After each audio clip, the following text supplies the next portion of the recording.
this point clear? Yes, clear. And All right.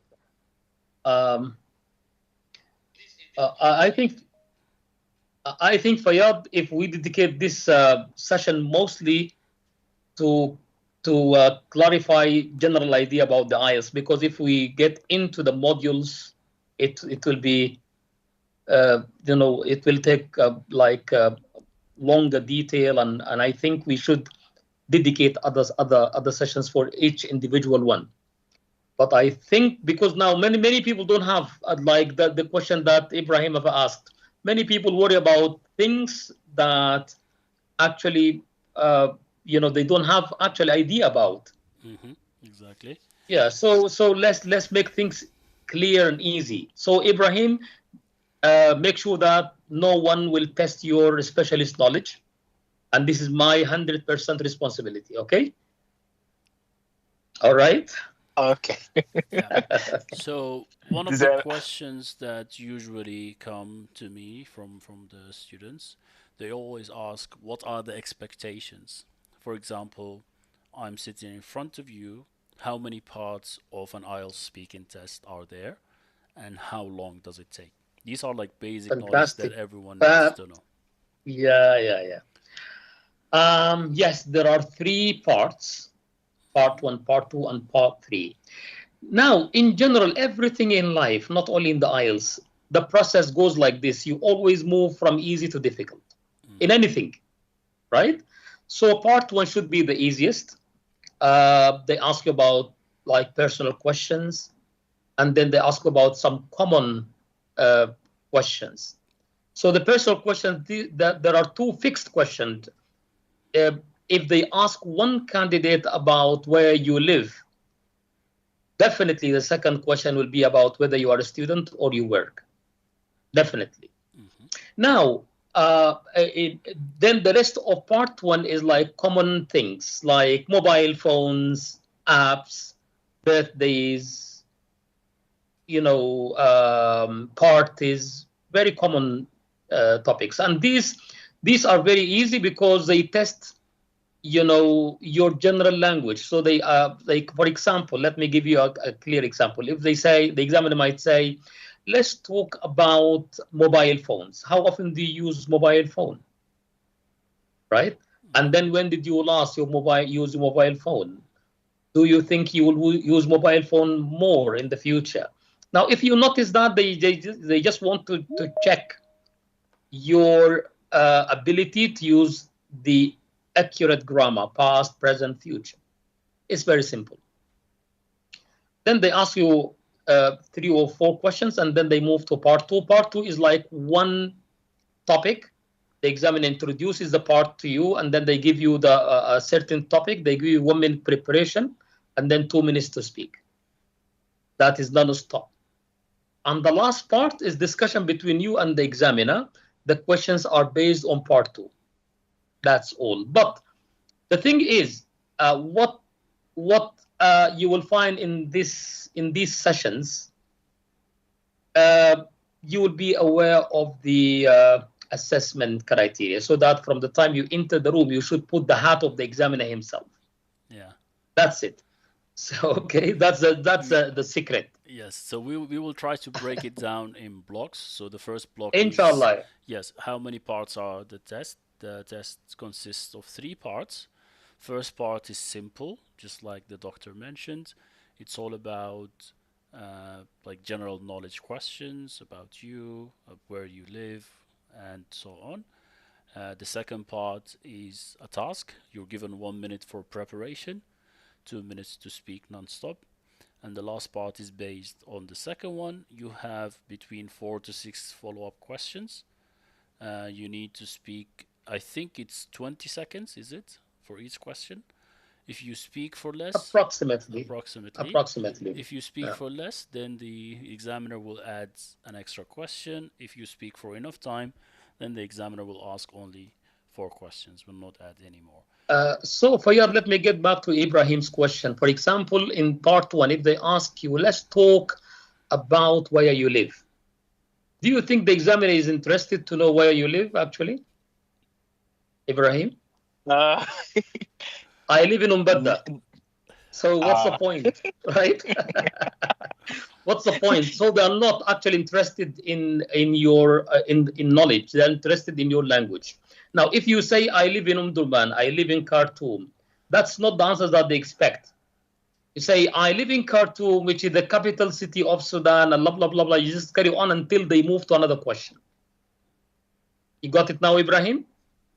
yes, Yeah. that's clear. Okay. All right. Yeah. So, adding to that, why I was afraid of that, because sometimes I think knowing a lot of vocabulary and use them the right way depends on some topics. For example, I work in technology.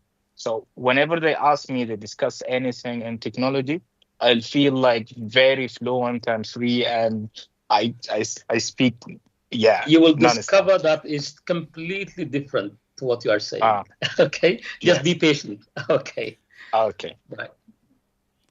I think, yeah, Mister, they want us to expand our information. They want us, they hear not appreciate just our short answers. They want us to give more details about the topics, because they want to know if we could we are fluent in English, or we have some information, or we can get some ideas about the topic in English. Okay, let me. Fantastic, very good. So they want you to extend your language just to check your language, not your information. You Yeah, got it? yes, The sure.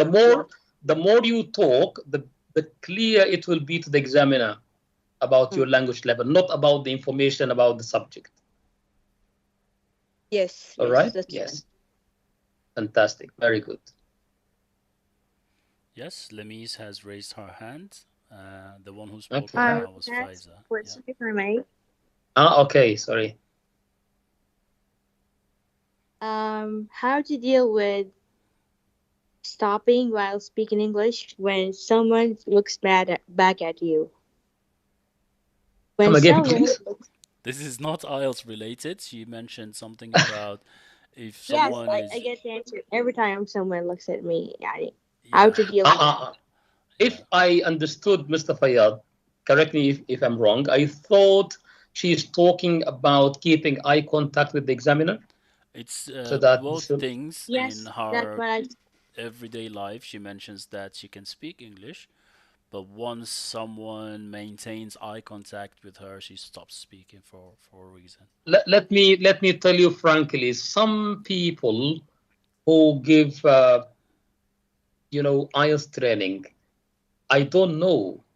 I don't know actually the reason. They always talk about this, maintain eye contact. And you remember Fayyad when Yeah, they used to come to us in the British Council. The first session is we try to to put down these things and to tell them the truth. This has got nothing to do with the IELTS. This is if they are testing your presentation skills, for example, that's something different. yes. Okay, so the IELTS is straightforward. Even if you don't look into the examiner's eyes, they just want to hear you. That's it. Yeah. You'll be Okay, assessed so on main assessment criteria. It doesn't have yeah, to be linked with eye contact. Eye I contact is not remember. an I assessment remember. criteria. Yeah, fantastic. Fayyad, I remember the first session we used to teach in the British Council is we write down all of these questions and we ask the students to tell us which one is truth and which one is a rumor. Yeah, So this one was a rumor actually, it is. and let me tell you something. A big rumor. I hope that people now uh, have changed their mind about it. Some students think or used to think that when they go to certain countries they will get a better result. Yeah, So in Sudan, yeah. they say if you want to get a better result for the IELTS, you go to Ethiopia. Ethiopia, for example. Yeah, Right? IELTS is IELTS. It's a standard test wherever you go. And surprisingly, now when I came to the UAE here, everything is the same. Everything is the same. Yeah. So this is a big room, and I'm happy that no one has asked this question. yeah. All right. Okay. Any other questions?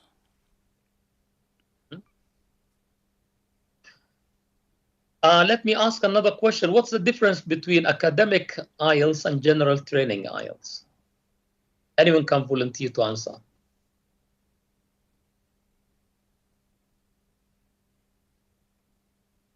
You don't have to answer correctly. Just share what you have. Yes. It's okay. Should we start nominating? What about Chad? Are you here? Hi, good evening. Good evening. Hello. I think academic IELTS is for people who wants to apply for scholarship or wants to go to an English-speaking country for study purpose. But general IELTS, it's for general purpose. I don't know. I took academic IELTS, so that's why I have more info about it. But general Okay. IELTS, I don't really know much about it. Fantastic. Exactly. Academic IELTS is for academic purposes, and general training for immigration. And by the way, you cannot at all use the academic for immigration purposes. You have to take the general training. Okay. Another question, in the content of the test, are there any differences? Ibrahim should know this. Yes, and in reading or writing, I think task 3 will be different. It will be on an academic or like a journal research or something like this. But I believe listening and speaking would be the same. Yes, listening and speaking are the same. Even reading is not big difference, because in the reading, yes, maybe the only difference in the academic, the texts are scientific. But still you will be using your reading skills like skimming, scanning, deducing meaning from context, etc. The same skills. But the topics would be different. And not big difference, of course. In task 1, in the writing module, in the academic, you write a report about a graph or a chart. You change the figures into language. And in the general training, you just write a letter, sometimes a complaint letter, sometimes a job application letter. So it's just a letter writing. But for other skills, they are the same. Speaking, listening, and even task 2 writing, the essay is the same.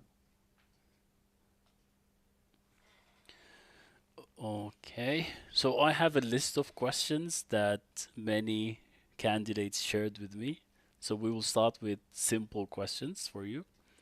One Okay, simple welcome. question is it okay to pause or think before I start speaking? Is that okay? Well, I'm afraid if it is normal, because when you speak, for example, your first language, you pause. There is an ordinary, a normal pause.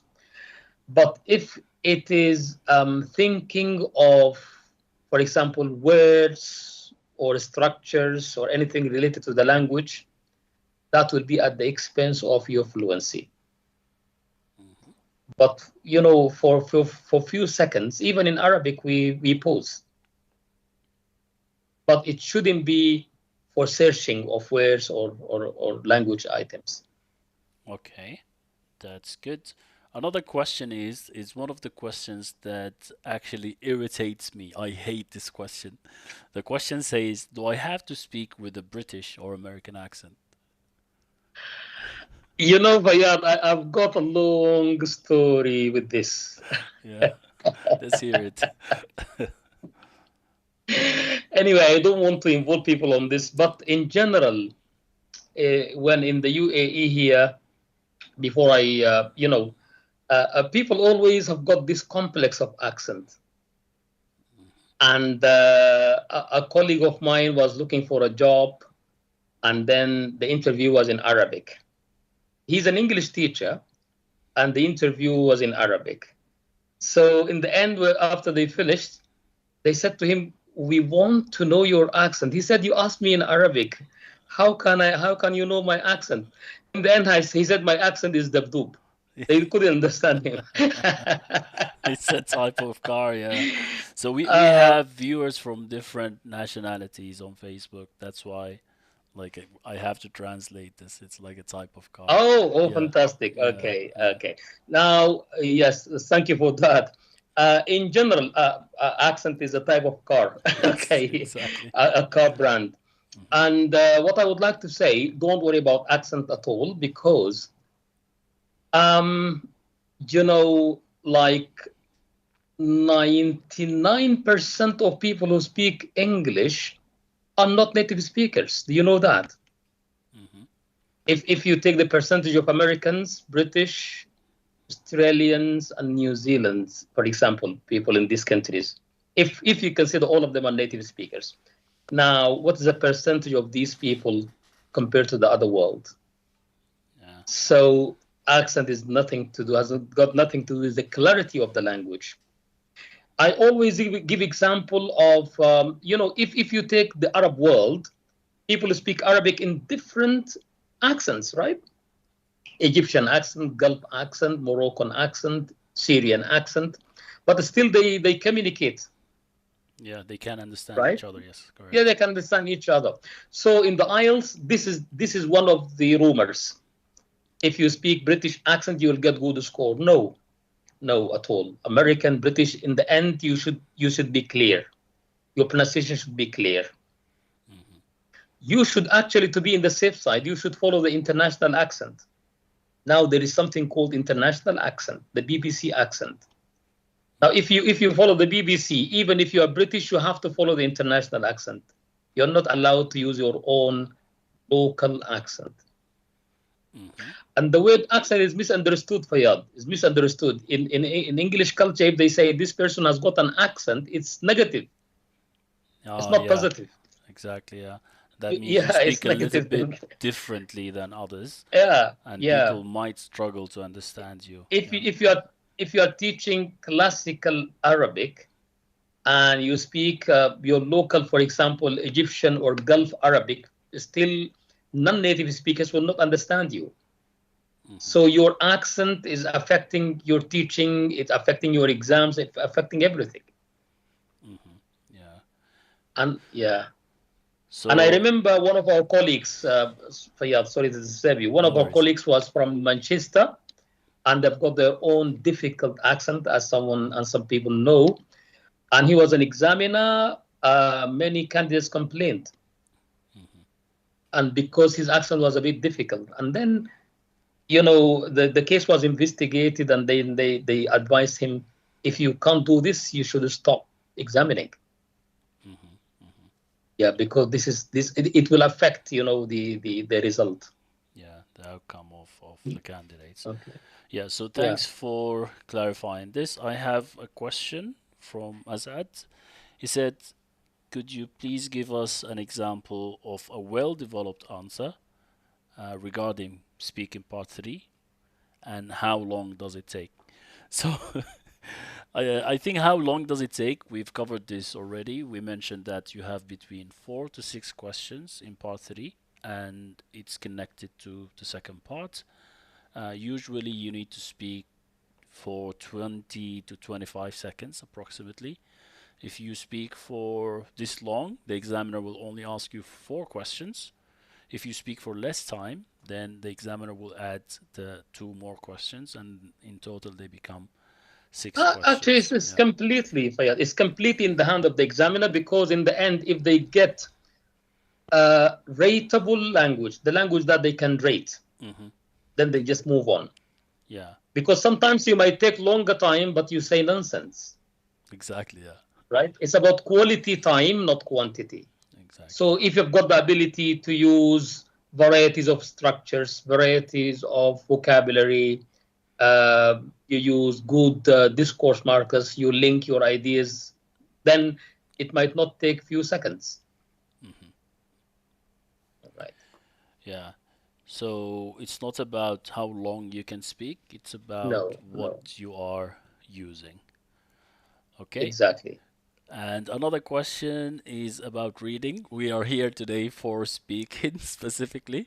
No worries, no worries, no Yeah, worries. reading could be, we can have another session this week about reading, so don't worry about that now. Okay, another question is what if I go off topic? This happens a lot, actually. Hmm. Look, this exam is very, very professional. If you get off topic in the writing, okay, you will be you will get very low marks in the task response, the first assessment criteria. And then if you use good structures, good vocabulary, good cohesion, coherence, still you'll get marks. In the speaking, if you are off point, it doesn't matter because they focus on your production of language. And still, for example, in part 3 in particular, because that's the closing part, the final part, still you've got the opportunity to ask the examiner to clarify the question or to rephrase it. There is no way to be off point in part 1 and part 3. But in part 2, if you misunderstood the question, but still you keep going, you use good structures, good vocabulary, then you will get less score in the development of the topic. But still you keep your scores on vocabulary and grammar. Okay. And pronunciation. Okay, thanks for sharing this. This is crucial. You need to understand that in the IELTS speaking, you are not only assessed on your task response or task achievement. You have different assessment criteria. So if you go off topic but still use correct structures regarding grammar and you use discourse markers, connectors, and so on, what you are saying is coherent, then you get good marks on these criteria, and you will lose marks on which one? On the task response. So everything has different assessment criteria. You need to be aware of that. So thank you for clarifying this, because this question came up so many times. Okay. All right. Another question is, I always get asked this question. Do I need to use high-level vocab to get a good score? That's tricky. Okay. Let me give you a very practical example. You know, some candidates, they just memorize some vocab, but they're not aware of how to use them. This is very easy to be detected. Now, if you use simple vocabulary, but they are your ideas are linked, you probably get better score than a candidate who uses higher level vocabulary but without knowing in what situation to use them. Likewise, in the writing, some people just they insert so many higher level words, but actually they don't collocate with the text. So this is quite clear that this is a memorized word, and the examiner put them between brackets. In the writing, they will not be considered, and in the speaking, they will never consider that at all. So it's about the cohesion of the language more than just the higher level of language. Of course, people who get higher levels, higher scores like 7.5 and 8, they've got the ability to use both. Less common words, and they are used accurately. Very good. I think you heard it here and now. You don't have to use high vocab. You can use it as long as you're using this accurately. And also there is a specific point that the doctor mentioned, is that you need to sound less memorized, like you're not memorizing what you are saying. Okay, so that's also something important to consider. Okay, another question is, sorry for these questions. Will the examiner judge my ideas or opinions?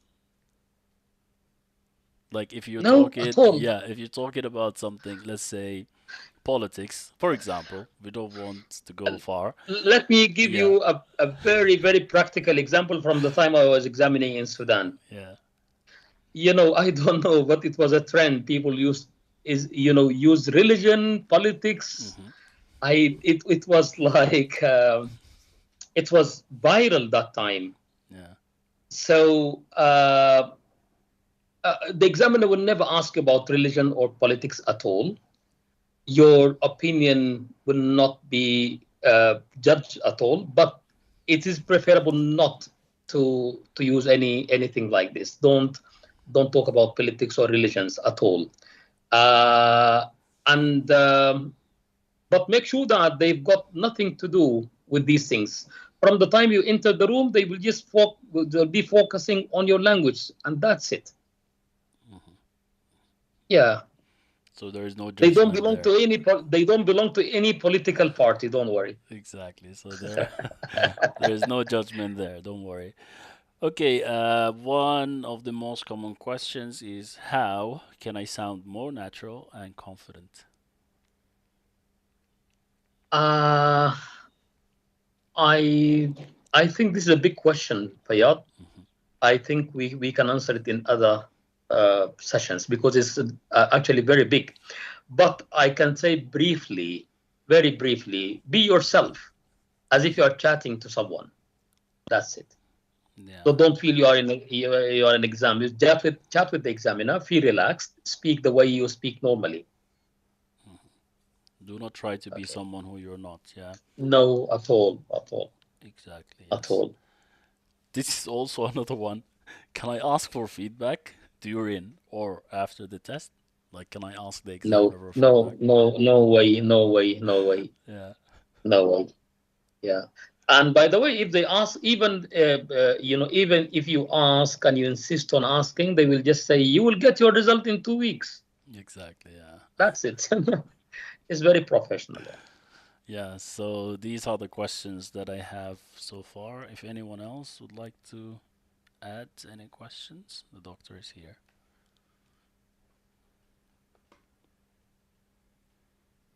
No one has a Okay. question? I'm just. I have another question about the differentiators in band, like when you are assessing an IELTS speaking test. What are the differentiators that can take you like from band 5 Hi. to 6, uh, 6 to 7, and 7 Hi, to good 8? Like, evening. Hello. This is a political question, Mr. Ibrahim. This is a political question, a direct political question. okay, I'm sorry for that. But again, it's about the assessment criteria. And inshallah, in some sessions, I'll give you like a general idea about the assessment criteria in detail, inshallah. Inshallah, perfect. All right. Thank you. You're welcome. What about Rashida? You were trying to speak, yes?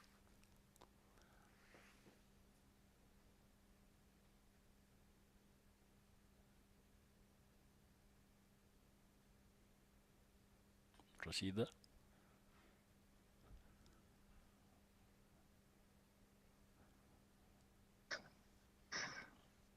Has she disappeared? Yeah, maybe. You Why can. are you hiding, Rashida? Hi, good evening. Yes, good evening. Good evening. Do you hear me? Yes, we Yes. can now. Yeah.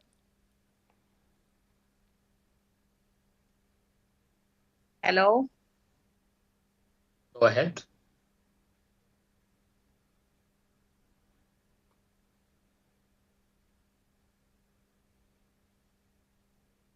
We can hear you. If you have any trouble, you can just type your question in the chat and I will get the chance to read it.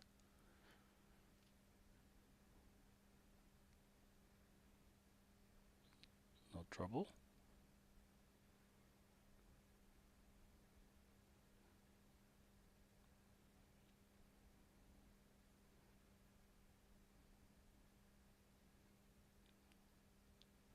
Okay.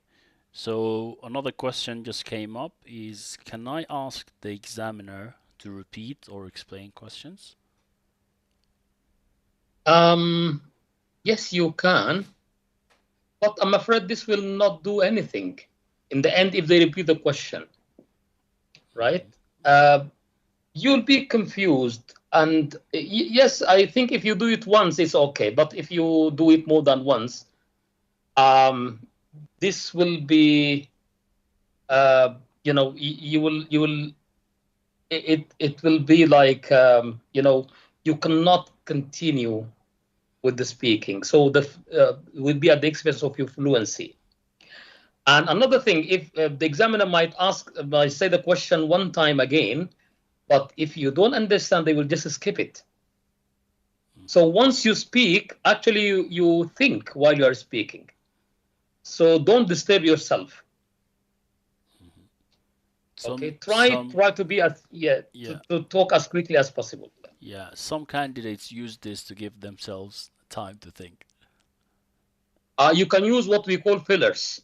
For example, if you are thinking of a word that you don't know, you can just simply say, I don't know what is the English word for this, and you keep describing it, and this is again you are fluent. Because even in your native language, sometimes you search for words. Exactly. Yeah. It seems more natural. Okay, another question from Lemise. It says, can someone get a band higher than 8? I did it few times and I scared. It's really difficult. Honestly speaking, I did it when I was in Sudan, but actually I repeated the recording many times. There is no way. It was a quite clear band 9. Oh, really? But actually, yeah, but it rarely happens. But in the end, yeah, it was her right. I gave her 9, and then they checked the recording at Cambridge University, and then they said, yes, it's correct. But for me, it was really difficult. Yeah. Yeah, but some people are almost, fluent, and they're aware of how to score. And by the way, you don't have to be a native speaker. Sometimes some people who have got like British or American passports and they've been living there for quite a long time, they score less than people who live in their countries and their first language is not Arab, is not English. Yeah. It's just following the criteria, knowing how to score, working hard, practicing. Even in the examiner descriptor, there is something about the accent. If your accent is clear, you don't have to be, as we said, British or American. If your accent is clear, still you can get up to 9 in the pronunciation. Yep. So again and again and again, as many times as we can, we're gonna say this: you don't have to speak in a British or American accent to get high bands. Speaking in a clear language is 10 times better than speaking in an accent. That's it. Yeah. Okay, do you have any more questions? This is the last call, the last chance for questions before we go. Any more questions? Okay, this one came is, can I use informal language? Sure. For speaking, yes, because speaking is informal. But for writing, it's important to use formal language.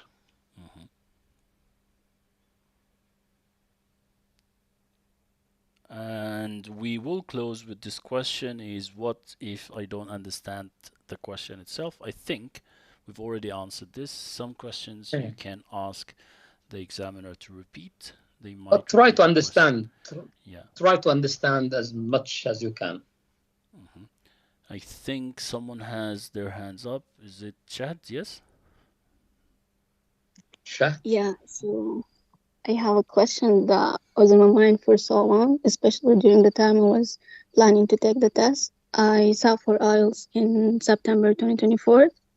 So I have a question. What do you think about people who say that IELTS is a merely a coincident test and doesn't really like accurately test the person language ability, because especially for the speaking part, because some people might receive easy questions that they can easily talk about and some might not. Like for me personally, in part two, I remember receiving a question about speaking about a national or a tree that is popular in my country, which is it's not an easy thing to speak about, especially for a person that struggle with describing or talking about objects. So yeah, what's your thought on that? Well, okay, now in everyday life, do we have to understand everything when we communicate with people? Of course, no, right? So people might ask you different questions. You can simply say, I don't have the clue. But still you communicate with people, right? So that's it. These questions are, this is an international test. It's taken from different, cultural backgrounds. And talking about trees is normal, but if you don't know, still you can express that you don't know. And the idea is, if you are in an English-speaking country and you are studying abroad, and there are so many things that you don't know, you'd like to know and to ask and to.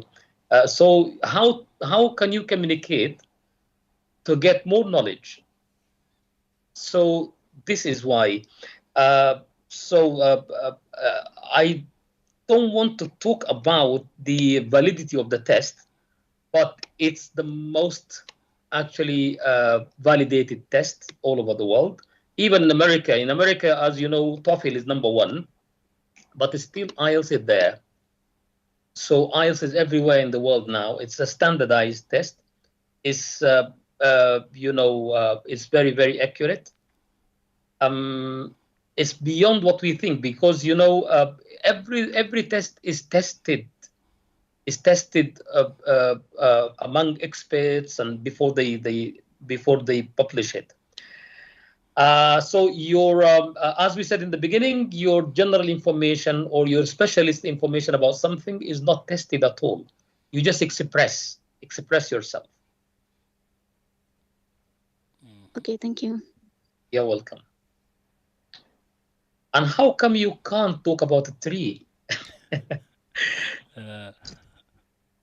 If I were you, I would say sometimes, people, when we encourage people to travel and to go and to move, we say, move, you are not a tree. Yeah. I mean, it's not necessary to talk about tree in terms of, let's say, scientific knowledge. You can use proverbs, right? Mm-hmm. You can use, so just express anything around the word. I just spoke my mind. This proverb came to my mind. So they say, move, you're not a tree. So it's related to tree, right? Yeah. Yeah, can I speak? Of course. Yeah, luckily the day before the test, I came across this question because I know I have a weakness in talking or speaking about objects. So I searched on Google and I came across this question. I tried to practice it and even I record myself speaking it. So yeah, luckily I got it in speaking, but I always ask myself this question: what if I receive another question, a different question? Will I be able to get the same result? Will I be able to get it in speaking? This leads me to an important question that no one has asked, Fayyad. Okay. Because some people think that if you know all of the exam questions, okay, will you be able? All right. Sorry. No worries. So some people say that even if you know all of the exam questions, will you be able to get a high mark? Definitely no. Okay. It has got nothing to do with knowing the questions. Even if you practice, it's about being yourself, because testing speaking is not easy. You might take a test now and you give a very good language, and if you are tested after 1 hour, you might get different score. So you see, so don't worry about getting information about the topic. You should think of the assessment criteria, of the vocabulary, of the grammar, of the complex sentences, and we'll come to this later on. But this has got nothing to do with this, because I remember some people formed Facebook group, and they asked each one who takes the test to write their questions, so that they collected piles of questions. And in the end, I know some of them couldn't get good score. Right? Yeah. Yeah, okay. That's really It might help. good. You cannot say anything. It might help, but it's not the fairest thing It's that you not should the do. ideal situation, yes. Exactly. Can't say that. Exactly. Yeah, so Exactly. let's close with this one. Sorry we took a lot of your time. Never Uh, mind. My yes, pleasure.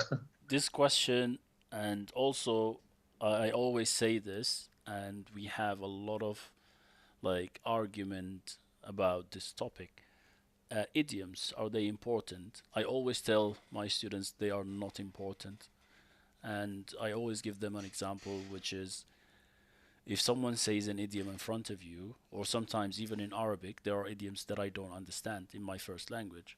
So if someone says an idiom in front of you and you don't understand, you can simply tell them, I don't understand. Can you please explain? So they will use That's it. words. That's it. So Absolutely. I see a lot of videos online, for example, telling students if you memorize these 50 idioms, then you will be a native speaker, or if you memorize these 30 idioms, you'll be perfect English speaker. So Okay. so this Fayyad, yeah this is very good question. yeah Fayyad, you've worked for the British Council. English people are well known of keeping their things very confidential. hmm So everything on the internet has got nothing to do with Realize. Yes, they help. Yes, there are some good examples, but in the end, they're not accurate 100%. hmm And in everyday life, do we use idioms all the time? We don't. you don't, yeah. But when the coincidence is there, when we need to use them, we use them.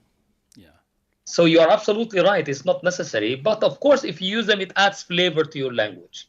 yeah. That's it. You don't But if have you to. Yes. if you overuse them, that would be clear that you are just memorizing. Yeah, you're just memorizing. And also it connects to something like when, for example, someone uses a lot of idioms, even when we were young, and someone was using a lot of idioms, then we say this person was raised by his grandfather or grandmother. So it's always linked to It is, yeah. older people as well. So I would like to take this opportunity and thank you so much for joining us. This session is also live on Facebook, so it will be recorded. And if anyone wants to revisit and rewatch this, you can go ahead. And if you have more questions, you have contact with me. Again, we have our group, so you can share more questions and we will try our best to answer them. Thank you, Dr. Ali, for joining. Thank you. My pleasure. Thank you very much. Yes. Have a good day. So that's it for today. Thank you, Okay. everyone, and hope to see you again soon. Inshallah. Thank you. Thank